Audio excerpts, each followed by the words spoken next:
Hi, I'm Steve Clemens, and I have a question. How shipwrecked and hopeless is America's Democratic Party? Let's get to the bottom line.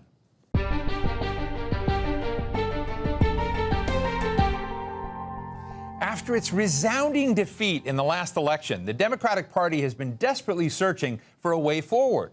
We're talking focus groups, consultants, soul-searching, you name it. The party ran on a tone-deaf platform celebrating the status quo last year, not recognizing the American people wanted radical change and not more of the same. But months later, the Democrats still don't look like they have a plan for the future, with polls indicating they're at a 30-year low in popularity. And if Democratic supporters thought their party would stand up as the main opposition to Trump, they've been disappointed thus far.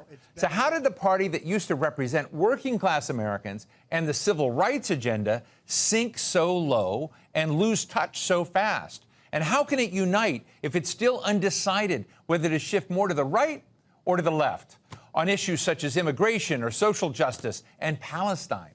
Today, we're talking with Joan Williams, distinguished professor and founder of the Equality Action Center at the University of California College of Law. And she's author of Outclassed, How the Left Lost the Working Class and How to Win Them Back. Joan, thank you so much for joining us. I have your book here. Let me just ask you an obvious question right up front. Is it as easy as a light switch to turn on and off after the Democratic Party has essentially lost the working class, as you argue, for them to get them back? It's not as easy as a light switch, but it's not as hard as it's making them, Steve. It's there's a very clear path forward. First of all, is to understand why people are so angry. If wages had continued to rise when productivity did, like they did in the years after World War II, wages would be 43% higher than they are today. And for that and a host of other reasons, basically every American used to do better than their parents. But of those born in 1980, only about half will. People are just beside themselves. There's been a really radical inequality of income growth, and it's between individuals, but also between regions. So many regions of the country feel left behind. And what this has done is it's fueled economic populism. And there's really two different kinds of populism. One is left populism. They're robbing you blind. The other is right populism. They're looking down on you. And what the Democrats need to do very simply is lean in to left populism and stop reinforcing right populism by stopping calling people who certainly things like deplorables, but also the focus on defense of democracy. Although we need to defend democracy, we need to understand that what you need to do to defend democracy in the short term is really different from what you need to do to defend it in the long term. In the short term, you need to do everything we're doing, resistance in the streets, in the courts.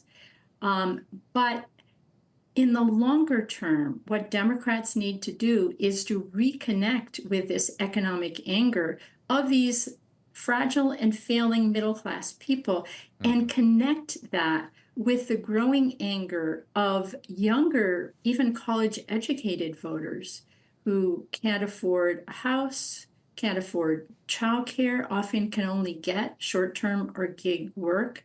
There's a lot of economic anger out there, and that's the first step.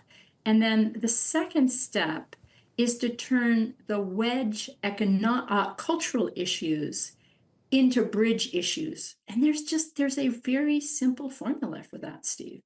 Wasn't the writing already on the wall that if they kept this up, the Democratic Party was in fact going to lose workers? Well, neoliberalism was a wild and sexy dream. It was the dream that capitalism would transform China into a democracy much like us, that every nation would produce what could produce most efficiently, and it would rise all boats. And you know what? It didn't rise all boats. What it turned into is pitting the fortunes of middle status workers in industrialized democracies against the poorest workers on the planet and seeing whom capitalists wanted to hire. That wasn't going to end well, and it didn't end well. Neither did creating an economy where hugely disproportionate amount of the country's wealth went to a relatively limited number of superstar cities, leaving huge areas of the country left behind. So I think that one of the things that Democrats need to focus on is they have often been very focused on the poor and helping the poor through redistributive programs, which as a Democrat, I think are really important, but those redistributive programs are very different from what the traditional people in the middle want. They don't want government redistribution. They want a job that pays the bills. They want a job that gives them dignity. And this is, the Mamdani campaign in New York has been so misinterpreted from both the right and the left. But basically what Mamdani said is that, and this is almost literally a quote from his victory speech, he said, hard work should yield a stable life. And I think that's what the relatives that you're talking to want. That's what younger college grads want when they can't afford a house and they can't get a steady job. That's what these middle status voters want, who have veered towards the far right, not only in the United States, but also throughout Europe. When you speak about Mamdani and the remarkable success he has had thus far, and he's not elected yet, but he's way ahead of the packet, he may come in. There are lots of folks organizing against his potential success in becoming the mayor of New York. I mean, I don't think you can run both in New York and West Virginia, but how do you bring a party together that's going to need to somehow appeal to people across those geographic and economic lines? I think you can run, Steve, both in New York and West Virginia on the same message. Hard work should yield a stable life. And that's what we as Democrats are going to deliver. Now, that is not a centrist message. And in fact, it's a left populist message. So the formula for these middle status voters is that they're very progressive economically, but they're quite conservative culturally.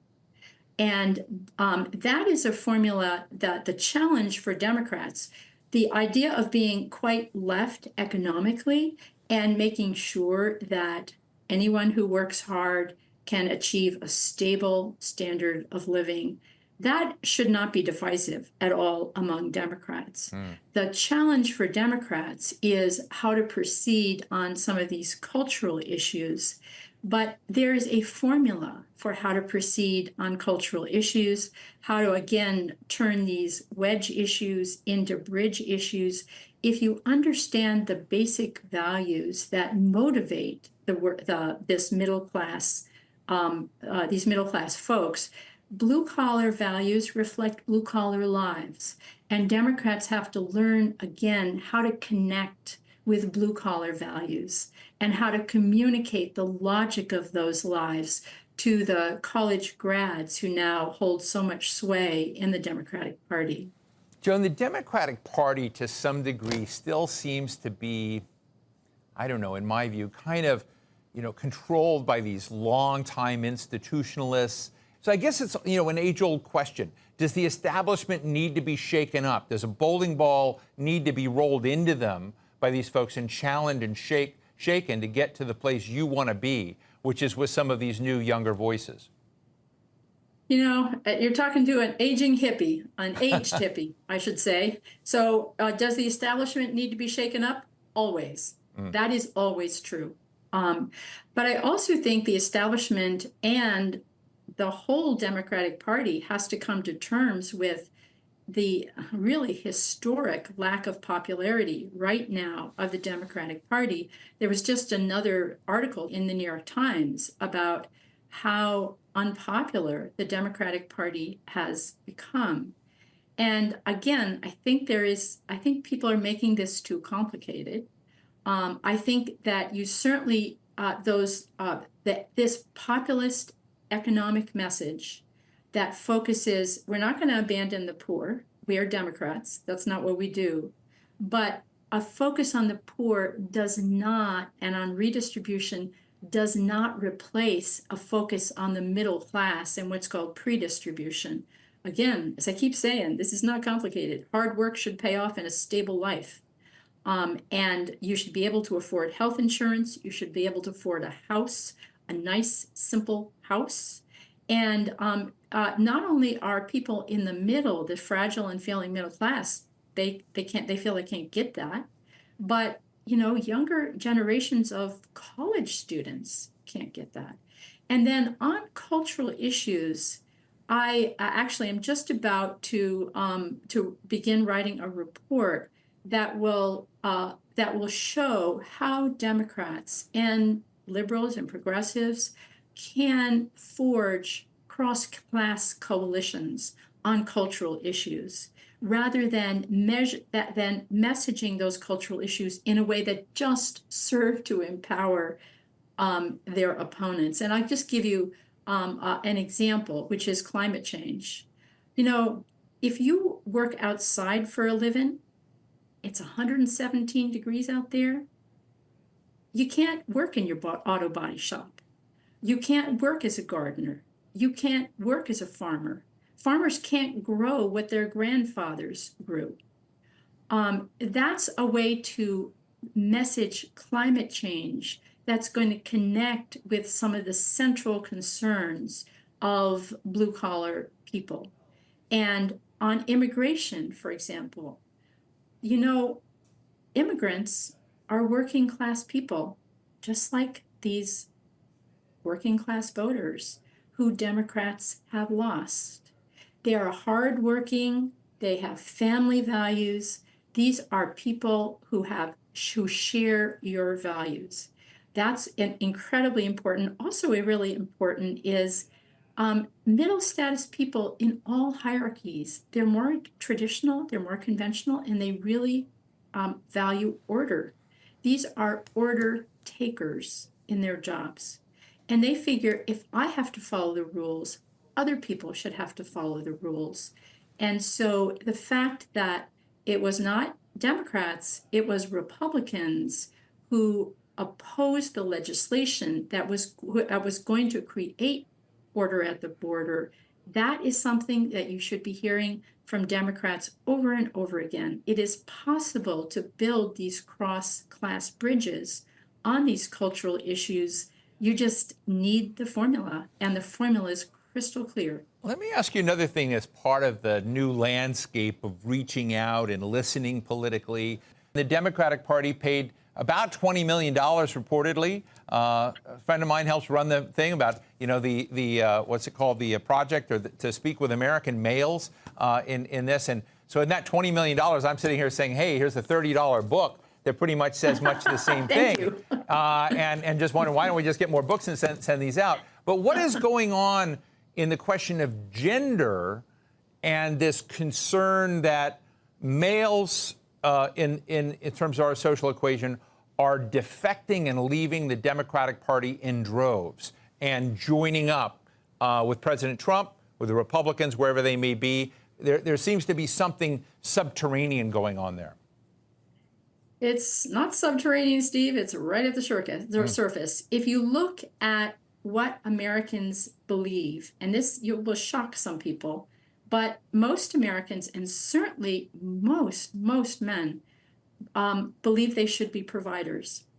Now, we've created an economy where, again, it's really hard to get a stable middle-class job. All your factory closes. Now the AI is pushing you out. It's very hard for males to fulfill that provider role. And what the studies show is that when men are blocked from traditional ways of expressing masculinity, they tend to double down on masculinity and go like hyper masculine. And that's one of the ways they go hyper masculine now is the manosphere in voting for Trump. That's a way of saying, I may not be a provider, but I'm a real man. Again, the answer is so simple, and some Democrats are already doing it. There's a lot of talent in the Democratic Party. Ruben Gallego, for example, from Texas, who won in an election that he shouldn't have won. What he said I think he ran 30 points ahead of Kamala Harris among Latino men. What he said to them was something super simple: is you should be able to support your family and get your troquecito, which is sort of Spanglish for your truck, or pickup truck. And I'm going to help you do that. I'm going to help you be a provider. How hard was that? That was not hard.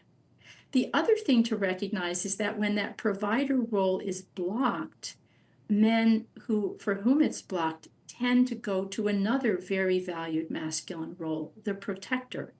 This is what shapes the politics of gun control. The politics of gun control are all about masculinity. And that should inform, even calling this gun control, such a bad move, such a bad move. This is about whether fathers can send their 6-year-olds to school without fear they'll get shot and murdered. If you are a good protector of your family, you want some sane gun policies to protect your family. Again, these things are not hard once you know the formula. There seems to be a collapse of trust. I don't know how to say it, sorry for the complicated word, but like in empiricism, in the Enlightenment, in the way in which we used to think of reality, where conspiracy theories are much more part of the way we communicate and think, and people seem to be absorbing that. And I'm just interested in whether or not you can actually move forward in society if you don't have bedrock science. I mean, there just seems to be disappointment in science, data, all of that stuff at the same time. I'm wondering where your head is on how conspiracy theory developments fit into this. Well, 2 words: social media. Longer description: inequality predicts distrust in institutions. And so the fact that we have so much distrust today in government, in public health authorities, in the media, in all mainstream institutions, and we have sky-high levels of distrust, that is an artifact of this huge growth in inequality that we've been talking about. Now, how do you counter that? And conspiracy theories, they're really, one scholar called them a weapon of the weak. They're a way when you think, I've really gotten screwed. Why am I getting screwed all the time? Pardon the language. I'm going to do my own research and I'm going to find out. This is elites who are rigging the system against me. And at some level, elites have rigged the system against people, so that's true. Now, typically people get the wrong elites rigging the system in ways that didn't actually happen. But the central thrust is society isn't fair. No matter how hard I run, I can't even stay in place. Some people are getting wildly rich and I can't even keep my head above water. All of that is literally true. It's shown by the economics. It's the fancy name for it is the elephant curve, that by globalization, millions of people were lifted out of poverty, mainly in Asia.